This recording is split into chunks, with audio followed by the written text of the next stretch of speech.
ఇలా బీఫ్ తోటి Pig fat తోటి ఫిష్ ఆయిల్ తోటి కలిపిన లడ్డు 1,00,000 లడ్లు అయోధ్య రామ మందిరం కావాలని చాలా ప్రతిష్టాత్మకంగా తీసుకుంటే దానికి కూడా తిరుపతి లడ్లు వెళ్ళి టీటీడీ లడ్లు వెళ్ళి ఆ మహా అపరాధానికి నేను కూడా నాకు సంబంధం లేకపోయినా 11 రోజులు స్వామి వారికి నేను క్షమాపణ కోరుకుంటూ దీక్ష తీసుకుంటున్నాను. తిరుమల లడ్డూ కల్తీ వ్యవహారంపై విచారణ జరిపిన సుప్రీంకోర్టు ఘాటు కామెంట్స్ చేసింది. నెయ్యిలో కల్తీ జరిగినట్టు ఆధారాలు ఉన్నాయా అంటూ టీటీడీ లాయర్ ను ప్రశ్నించింది. కల్తీ నెయ్యిని వాడలేదని టీటీడీ ఈవో ప్రకటించారు కదా అంటూ నిలదీసింది.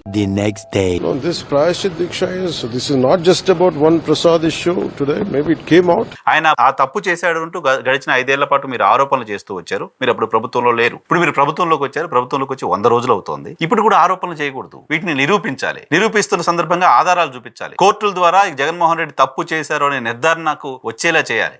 సో అది వదిలేసి ఇప్పుడు మీరు సోషల్ మీడియాలోనే ఇంకెక్కడో క్యాంపెయిన్ చేయడం ద్వారా మీరు ఇంకా లోపలికి ఇంకా లోతుకి కూరుకుపోయి ఎవరు బయటకు తీయలేని పరిస్థితిలోకి వెళ్ళిపోతున్నారు.